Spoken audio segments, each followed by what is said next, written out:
Hello,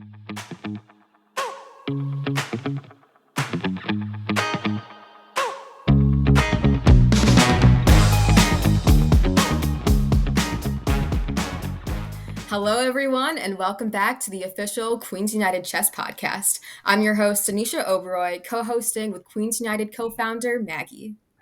Hi, I'm Maggie Tsiganova, and I'm excited to be joining Anisha today. Every month, we feature a new figure within the chess community, and we're so excited that today's guest is a chess icon. Today's discussion will be surrounded around her competitive chess story and pursuits beyond chess, and how players of all ages can learn from her experience and be inspired to continue their chess playing and other activities. Jennifer Shahade won the U.S Junior Open in 1998 and went on to become a two-time U.S. Women's Chess Champion. She organizes the U.S. Chess Women's Girls Club and hosts the Ladies' Night Chess podcast. But she is a figure beyond the chessboard. She is a poker star whose podcast won a Global Poker Award for the best poker podcast in the world and creates art exploring themes of gender dynamics of both chess and poker. So without further ado, we'd like to introduce Woman Grandmaster Jennifer Shahade. Hey guys, so glad that we're doing this. It's so wonderful to see all the work you're doing to bring chess to more girls and women. Thank you so much for taking the time and sit down and having this conversation with us. We appreciate your time so much. Yeah, so we wanted to start and really go back in time a little bit and understand how your competitive chess playing really began. So if you wanted to give a quick overview of when you were first introduced to the game of chess, when you started playing competitively, and maybe what were some of your biggest motivations and inspirations to playing chess as you got older?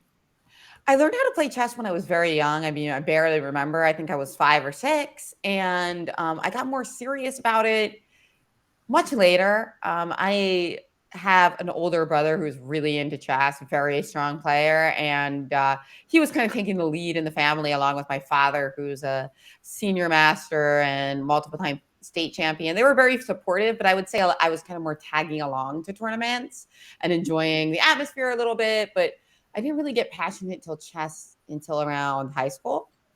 And I think it's like my creative side really started to express itself through chess. Like I saw the beauty of chess combinations and the beauty of the history of chess. And that definitely unlocked more success for me. So I had a huge rating game around that time, rating gain in like my in my maybe 9th grade, 10th grade year in high school, which is cool because honestly, it's actually the time that a lot of people drop out of chess, especially girls. Now, I think in my case, of course, the fact that I had a family that was really good at chess helped because it's like this anchor where even if you quit, you can kind of come back in. Not everybody has that. So that's why I think organizations like Queens United so important to give people that like kind of social structure and motivation to kind of stick with it. So I'm really happy to see you all doing this. Yeah, that's something that I know personally I can relate to too, because I also come from a family where, a lot of us do play chess and it's nice to have that sort of support there too. But a lot of female players, like our friends, don't necessarily always have that big support system or, aren't able to necessarily make a friend within the chess community. So yeah, we're excited about that too. And I was curious if you had any maybe female friends growing up within the chess community that maybe you are still in contact with from when you were younger. Honestly, when I was really young, I guess I was the only girl who played regularly at my school. I'm definitely still friends with some of the people I played back then, like my brother. And then there's also Ben Johnson, who has the Perpetual podcast, who he was on our team, and like we're all very close, me, Greg, and he, and then some of the other team members as well. But in terms of girls that I met around that age, there weren't too many. So that's why, though, in high school it was useful because in high school it was already at the age where like being friends with boys and girls kind of all made sense. Whereas I do think there's a sweet spot earlier than that is really important to girls to have other friends, like probably around the ages of like 7 to 12. So yeah, if a lot of girls drop out at that age, I think because their other friends drop out of chess as well. So yeah, that can be very difficult indeed. So, correct me if I'm wrong, you were 16 years old when when you earned your national master title. What obstacles or setbacks did you face when trying to achieve this goal? Well, I actually got my title pretty early. I mean, I think I was actually just about to turn 16. Maybe the Okay. rating was like implemented at 16. I think it was right around my birthday, actually. I'm born in December 31st. So it's like easy for me Okay. to remember the calendar year. And there was something called the Insanity Tournament where you play chess games all night. And, you know, there's a lot of research that shows that teenagers, their brains operate better than other ages at like 11 p.m. to like 3 a.m. I'm not going to say that they operate better than teenagers for every other hour, but better than Mhm. comparatively better. Mhm. And you know, there's some interesting theories about why that is. But this research is becoming more relevant because there's a lot of pushback on making like the start times at school super early. Yeah. Mhm. It's supposed to be really bad for like the teenage brain. How do you all feel about that? Do you agree with that?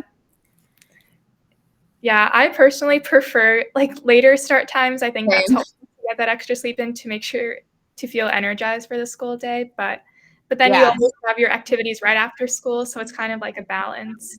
It's tricky. And I mean, I think the point is that generally most teenagers are like night people, night owls. And then like I think later in life you find out who the real night owls are Yeah. because it does change quite a bit. So yeah, that tournament was perfect for me, you know, because of course I gained the master title and I probably wasn't even master level at that point because again, I had like that advantage of being so keen and you know, it's everything worked out. And what was harder actually was dipping below a master after that, because that's the thing about chess that doesn't happen in a lot of other sports or games, that you actually lose your titles in a way. Like, yeah, you can say you're still a national master, but if you're under 2200, like people don't really feel like you're a master player anymore. So yeah, I had to get back up there, and I remember I really had to do some work on like the weaknesses of my game, like the end game. I remember reading an end game book or two, trying to memorize some basic end game positions, and reading like a Dvoretsky or Shereshevsky book. And yeah, it definitely helped in that. The next time I made it over 2200, I think I stuck around there. So, what motivated you to once you faced that setback? What motivated you to keep going and like continue um, that preparation to get past that master level again? Well, I definitely remember being obsessed with ratings at the time. You know, I was very, I think part of it was just practical because I wanted to qualify for different championships. So chess was like my ticket to see the world. Uh, all these different trips that you can go on for playing for the World Youth Championships. I would travel to those places, and at the time, really only one person went in each age category. So you had to be the number one. And there was always Irina Krush, was always higher rated than me, but she's a couple years younger than me. So usually I wasn't competing directly with her for the spot. So I really wanted to kind of keep my position so that I could play in a few of those. Like I remember I went to Spain, I went to Armenia, and I met people from all over the world. And the other cool thing about these events was that for some reason I was very popular at them, which was not really normal for me. Like I remember when I went to college really early. I was only 17 when I went to college. So I was like a year younger than most people. And I didn't have a lot of friends. But for some reason when I went to like the World Youth Championship or the World Junior Championship, I was like the most popular person there. Like I was friends with people from every team and I was like organizing where people were going to go to like parties and stuff. So it was like a very big confidence boost for me, like socially as well, that there was this world in which I could thrive. And I think it just goes to show, you know, you mentioned in my intro that I'm a poker player, that sometimes there's a great deal of luck in whether or not you end up making friends quickly in certain environments. Mhm. And I think there's something also that's kind of like a cascade effect that is very, very relevant to girls in chess. Like meeting like your first friend is always the hardest. And Mhm. then a lot of times when you meet like one friend, you meet like all their friends. And then Mhm. suddenly you go from having like 0 friends to having 10, right? And I think in my college life, I was just like, I wasn't clicking with that one person. And therefore I really like, that was hard for me. And whereas chess, I was finding these like amazing social networks, which is not only great because it's fun, but also it's great because generally I think that it helps your game, when you have friends who you can like talk about the different openings with and kind of like bond with over different games and stuff. It's very cool. So that sense of community is definitely like as important as just knowing the game. Oh yeah, the So, community is so important. I think for girls and boys, by the way, because mhm. I mean, sometimes people like I talk about that a lot, and sometimes people think it like sounds a little sexist, like I'm saying that like girls are only in chess for like social. But I'll tell you, even like when you go to the Sinquefield Cup or something, you'll see the guys, the best players in the world, like playing bug house and bullet chess after the games. Like this is something that attracts a lot of people to chess because the game itself is so solitary. But then after the game, this community atmosphere is very important balance, I think. If you don't have that, it can be very lonely. So in 1998, you became the first woman to win the U.S. Junior Open, which is so admirable. And at the time, you were still just a teenager, around 18 years old, correct? Yeah. So, how did you find a balance between school and chess? And like you mentioned, you even started college at 17 before others. So, even then, like with like the higher study, how did you find yourself balancing the two? And did you find yourself prioritizing one over the other? I was kind of lucky because I went to NYU and there's a big chess scene in New York. And also I was able to teach chess on like the weekends and like after school for a higher hourly rate that I would get for doing other types of things because I was already a chess master. So that was nice. And then I basically took the entire summer off to play chess. And in college, the summers are so long. So we're talking like May to September, right? Mhm. So it felt like it was definitely a reasonable balance. And then I took one semester off to play in the Olympiad in Istanbul, Turkey, and to play in the World Championship in India.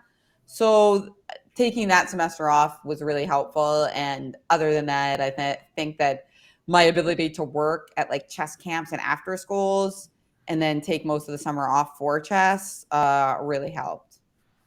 Was it hard to catch up with schoolwork, or how did like it like did your professors understand like your need to go play chess, or how did that work? Like Yeah, missing. it wasn't that hard. It was harder in honestly high school. I found it more difficult in high school because I don't know. I guess there was more work in some ways. In college, the biggest challenge I had is that I went to a public school with very large classes. And it's funny to think now because I mean, writing is like such a huge passion of mine. But my writing skills were a little lacking, especially in terms of like writing like formal papers. So I had to catch up on that. But once I kind of understood like the formula, I was able to, dive in. I mean, it's like a few months of classes and then I got to play chess again. So it didn't really it didn't really feel like it was that arduous, especially because I really enjoy the subjects. I study like literature and art and feminism. I really felt like everything was also connecting back to my passion for chess in some way. Like, Mhm. when I'm thinking about writing chess queens and like the loneliness of being a feminist in the chess world at the time, like my work in school was kind of connecting to that. And then there was also art with chess is definitely an art. And, I learned about like Marcel Duchamp in my classes, and he was a chess master who was also like I would say one of the most influential artists, but some would just say he's the most influential Mhm. artist of contemporary times. So of contemporary art. Uh, and so, yeah, it felt very organic, really. Yeah, So and a you, lot of sorry, do you mind if I jump in, Anisha? yeah, of course. Yeah, so a lot of our ambassadors and like instructors within Queens United are in high school and are going to be transitioning to college within the next few years. So I was curious, like, kind of touching back on your balance between like your NYU studies and your chess playing. If you had any advice you have for high school students like ourselves to balance chess and other activities and to still find enjoyment in everything in all of your studies. I think that, college really sharpens your brain because you meet so many intelligent people. So I think just leaning into that. And I know there's a lot of people who say you should do a little bit of chess every day so they don't get rusty. That's probably true. But also, I think this kind of idea of like just diving in when it's your time to dive in is also very powerful. So knowing that, like, even if you put it on the back burner because you have like exams, like, you have like an intense and trying to avoid the mentality of clicking things off, right? Because if you're doing chess just because you want to click it off, that's not how chess works, right? It's not like somebody says like, oh, you studied your tactics and you studied your opening, so you're going to win these games. No, it's not really like that. You need to do something that other people aren't doing. You need to have the flow. You need to have the be in the zone and get into the zone and be confident. So it's hard to create a checklist for that. So I think like avoiding the checklist mentality and like that's super helpful. And I don't know, I mentioned earlier that I had a very thriving social scene in my chess world, and then also I eventually moved to Brooklyn and I met a lot of friends there. But maybe the fact that now that I'm looking back on it, maybe the fact that I went to NYU and I didn't have a lot of friends at NYU, and a lot of so really it was like I was doing my schoolwork and then studying chess and like kind of like partying when I went to chess tournaments. Whereas I think a lot of people's college experience is very different. That balancing the social and the academic and then adding chess to it, well, that's actually three things, right? Whereas for me, it was kind of like balancing two things because I was like, I don't know why, but maybe also because of my age, I was 17 and NYU isn't like a college campus type, traditional college campus. So what for some reason, like I said, just maybe luck of the draw, I did not make a lot of friends, which in a way gave me a lot of time for chess. So you have won two U.S. Chess Women Championships and have even competed in the Chess Olympiad. What is your favorite memory from competing in these tournaments? Definitely winning my first championship title. That was so great. I mean, I wasn't even the highest rated player in any of the championships that I won. So really feeling like I was shooting above the rim was a great feeling, everything kind of coming together. And I also got an IM norm in my first US championship victory. So that was very sweet. Oh, and by the way, I feel like friends are the most important thing about college. Like making connections and friends is so important in chess and poker for your career. So don't use mine as a model. I'm just saying like maybe that's why it was easier for me to balance than some people because I had like a little bit less going on than I think people who go to like a college campus where it's like partying all the time. Right. Yeah, I think definitely like for anything you do, having that sense of community and anything just like makes Yeah. you want to keep doing it. Or yeah, also just the people that you meet in chess and in college. And they're so important for later in life because those are the people that you might work with on different like really big projects. And so I do think it's like really important to like expand your network, especially depending on like what you want to do with your life, But Yeah. certainly the fields that I went into, like, creative stuff, it's really important to have a great network. So I also want to talk a little bit about attaining your woman grandmaster title because that's just phenomenal. What efforts did you put into achieving this goal? I didn't really think about the women's grandmaster title so much because there was a lot of debate about it for my whole life. Like I was very excited to win the U.S. Women's Championship titles, and I love to see my rating increase. But I feel like there was a lot of negativity associated with the women's grandmaster title because even when I was playing seriously, there were already like, I don't know, 8, 10 women who had the regular grandmaster title. So it was constantly getting asked by people like, why is there a women's grandmaster title?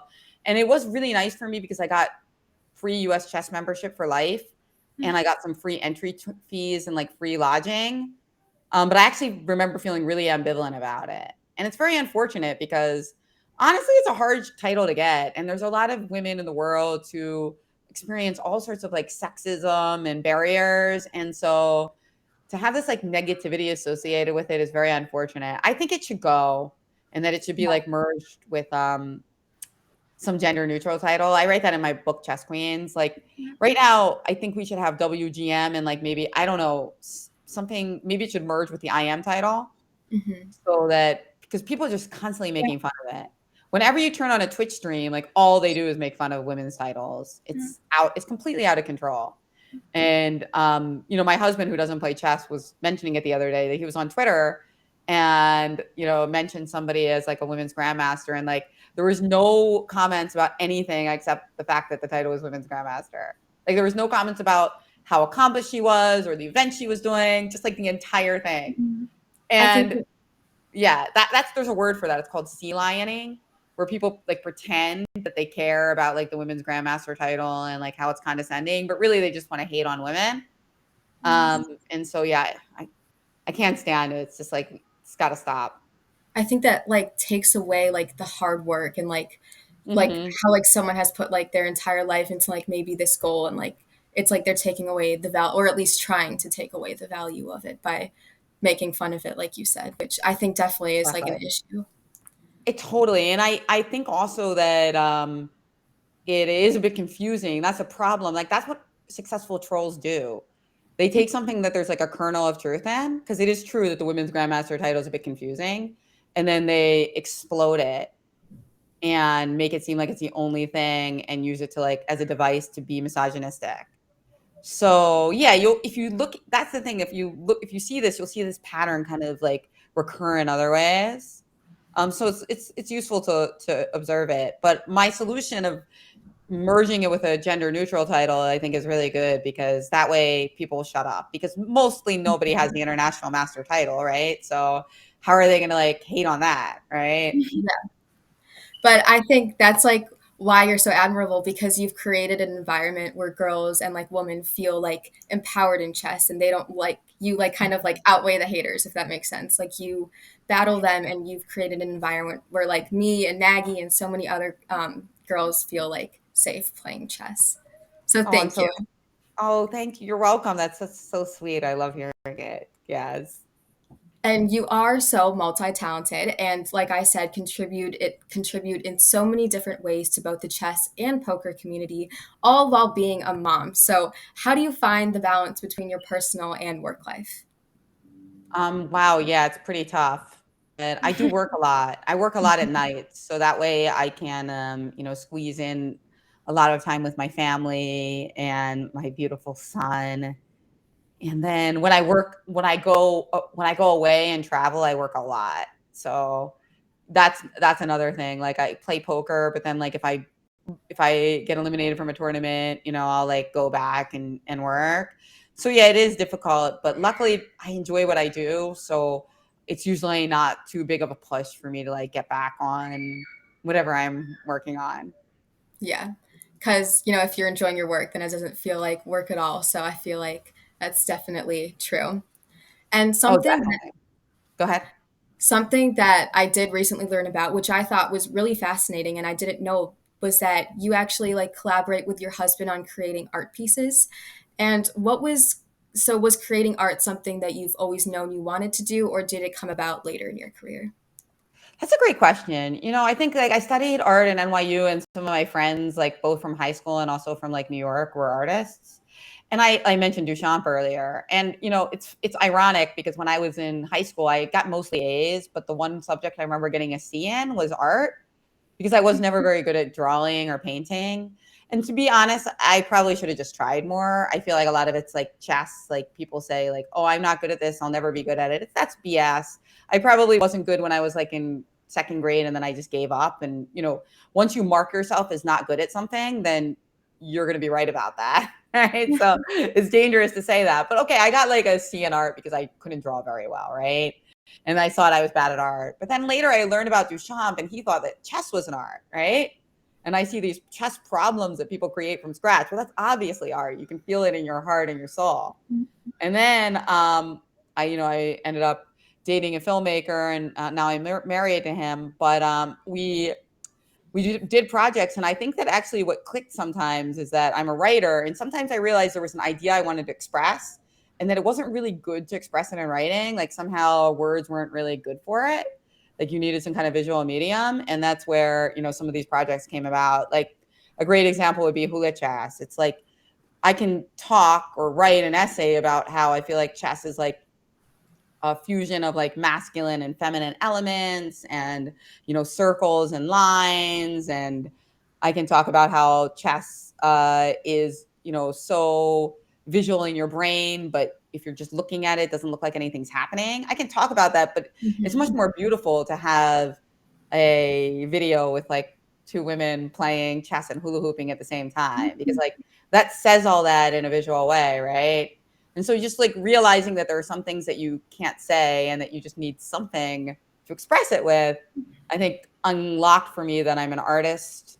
And yeah, it's pretty special. And I think chess, I think, is a good teacher of that also, because I think everyone who kind of like sees something new in a position and fresh in a position and feels like they're creating it themselves understands that kind of artistic feeling. So, what stories do you want to share through your art? Well, I mean, I feel that when like the other piece that I feel is very powerful that we made a couple years ago is called Not Particularly Beautiful. And this one refers to a misogynistic chessboard from like hundreds of years ago, which was basically talking about how the queen is, too powerful because in 1500 she went from being the weakest piece to the strongest piece. And a lot of people were angry about that. They were like, why should the woman be like the strongest piece in the board? Like, this is crazy. This is like an insane game. It's too fast. The woman's too powerful. So there was one particular chessboard that had like an insult on every square for the chess queen. And so my husband and I, we recreated this modern day version where we found like YouTube and Twitter and Twitch trolling comments for like every square on the board about women chess champions or commentators.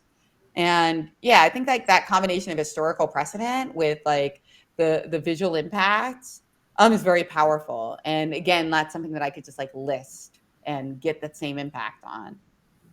I think that's amazing, being able to, like, what you can't say in words display through art. I think that's incredible. So we also know that you are an extremely accomplished poker player, and you're even a Mind Sports ambassador at Poker Stars. In what ways, if any, did your love for chess lead into your love for poker?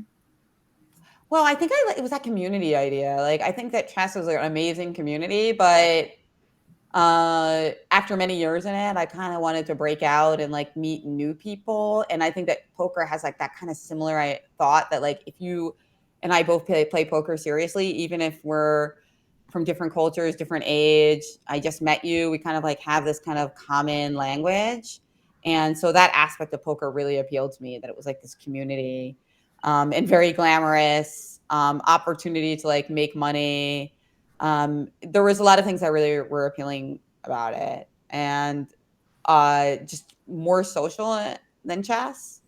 But yeah, I think now I really feel like poker is a great vehicle for people to understand themselves better, especially the relationships with money. Like in chess, it's a beautiful game, and you can like work kind of outside the system, kind of just like lose yourself in this game and not think about anything outside of it.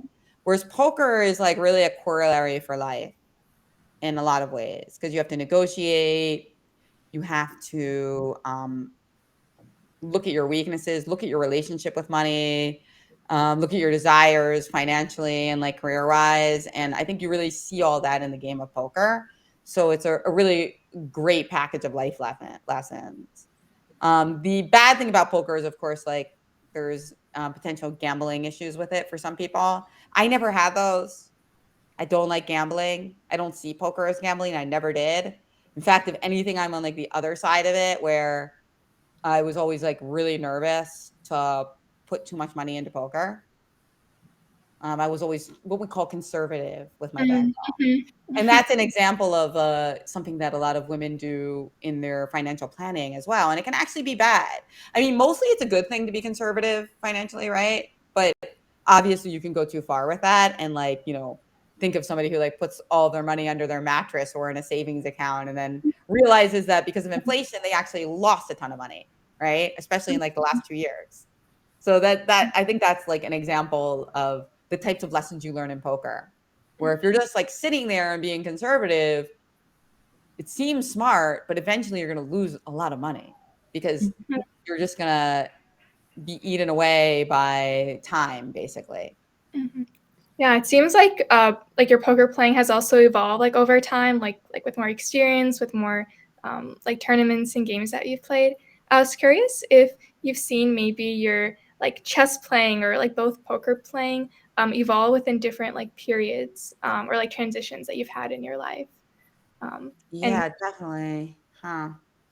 Yeah, for sure. I feel like chess, I definitely had some both. I think I had like confidence issues, which is something I hear about again and again with women. One question that I get from girls in the girls clubs, because we always have these special guests for our like Zooms, and we've had dozens and dozens of special guests from Judith Polgar to Gary Kasparov. Those are obviously the goats, but we've had Irina Krush, we've had Carolina Blanco, we've had Sabrina Shavans, we've had Fiona Mutesi, Pia Cramley. We've had all of these people. And like the both test sisters have come. The number one question we get that recurs a lot is, what do I do if I feel bad about a game that I lost? What about imposter syndrome? What about like not feeling confident? How do you like over and over we get this question like phrased differently.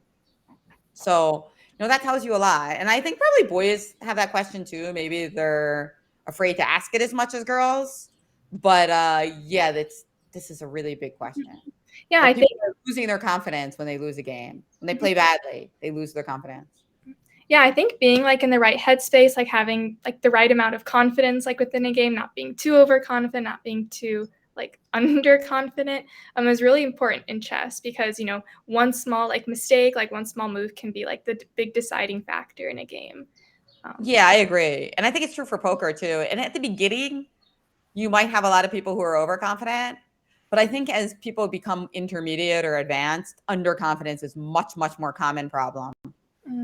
Yeah, Because the and people who are overconfident, they basically usually get weeded out because it doesn't really fit, right? Like you can't be overconfident and then just like lose and be able to like, there's like a cognitive dissonance, right?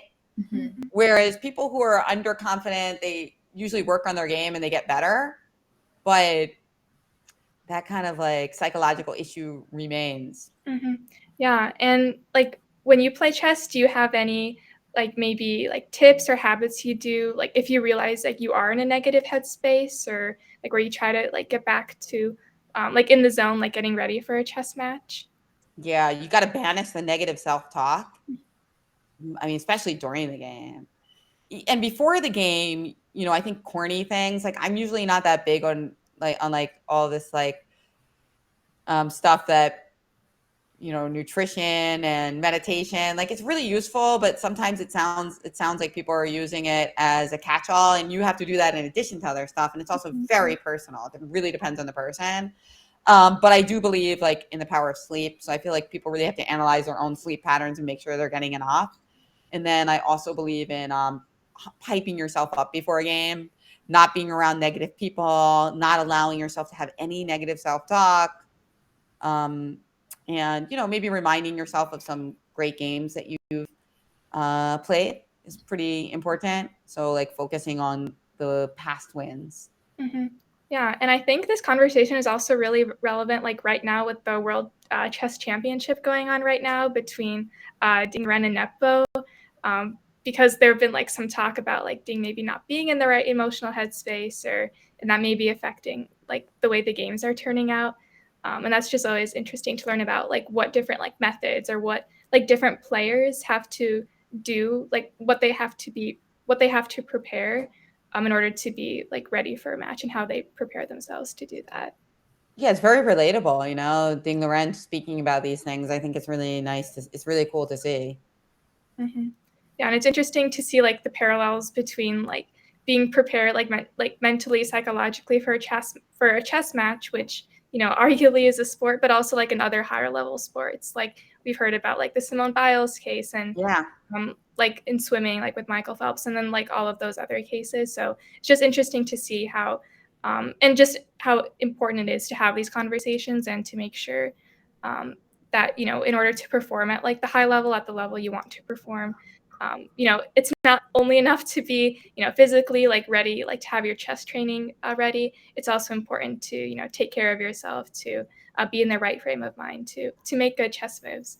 Exactly. Yeah, mental game is so important. That's what we call it. And when I was younger, it was always like psychology, but now we call it mental game, which I think is yeah, maybe it's more descriptive, I'd say. Mm-hmm.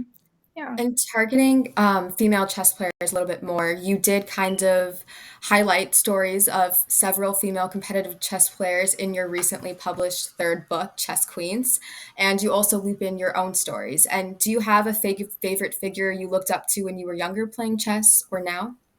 Yeah, definitely Judith Polgar was, and all the Polgar sisters really. I thought it was so cool because this idea of like three sisters and could be friends and they were crushing everyone. It was just like Mhm. the fact that it was three of them, I think made it even more exciting to follow. I loved watching their games. And then of course, Judith Polgar, when she started playing in the top tournaments in the world, it was like so exciting to like follow Mhm. them. Even though in those days you didn't have like the live broadcast elements that you do today, is frequently like I can't even remember when they started, but definitely a lot of it was like looking it up in like magazines or websites like after the fact. That was like really inspiring for sure. And it was helpful because it did change the conversation. Like I think when Judith was playing at the highest level, it did really shut some people up who said that women weren't as good as men at chess because she was like a powerful example of being good enough, with the right training and with the right upbringing. Mhm. Yeah, and do you share, like, these stories, or you try to share some of these role models, and their stories to Fabi, your son, who Oh actually yeah. competed in one of his first chess nationals, Oh yeah, recently? yeah, yeah. He likes Judith Polgar a lot, actually. One of the when we were at the nationals, the high school nationals, actually, and he was helping out there with the girls' club room and just kind of being present, because I like this. Is DC? It's a cool city, of course. So they were exploring DC, and he was also helping out a little bit with the chess. And he was like, "Mommy, I saw Judith Polgar in the elevator," and he said, "April Fool." Aw, Because it was April 1st. So aw. I knew that that would be a good one. Yeah, he likes playing. He asked me a lot of questions about Judith. He asks me what would happen if Judith and Magnus played, and I say, well, the last time they played, Judith won because with that game in Yeah, Madrid yeah. in March. Mhm. Yeah. Yeah, I have to actually show him that game. I don't. I think I just talk about the game. I don't think I showed it to him yet. But yeah, he loves hearing about that. So, to wrap up the podcast, we wanted to know what your advice would be to all the young female chess players looking for a more inclusive environment in a male dominated game. Wow. Well, I think to teach your friends is wonderful thing that like you all are doing with Queens United, kind of uniting, as the name shows, different women from different areas and different schools. I think that's so powerful. So if they want to help bring it forward, that is fantastic. And if they want to keep motivating themselves, find a community that pushes you up because it's so important. I think as women in the game, we're too often told that we're not good enough. So you really want to err on the side of having people gas you up. So whether it's your friends or your coaches, like coaching, you want to feel good after your coaching session. Like of course they need to challenge you, but you don't want to feel like you're bad at chess because everything was over your head. So trying to find that coach in that community that makes you feel powerful, I think is super important. And Yeah. then obviously don't stand for you know BS and to call it out when you see it, and to surround yourself with men who call things out, or boys if you're younger. Surround yourself with boys and men who also call things out when they see them. Mhm. I think you're 100% right. We are so grateful for all you have done and continue to do for the chess community. You have paved the way for so many female chess players and have created such an inclusive environment for girls in chess, on top of your numerous other accomplishments. Thank you so much for your time and having this conversation with us. Thank you so much for having me, Maggie and Anisha. It was really great, and your questions were very well prepared, so I appreciate it a lot. Thank you. And to all our listeners out there, I hope today you were able to learn more about the incredible Jennifer Shahade, and make sure to check out the U.S. Chess Women's Girls Club initiatives, as well as her podcast, Ladies Night Chess, on Spotify, which are going to be linked in the description box below. That is all we have for you today, though. This has been Anisha Oberoi.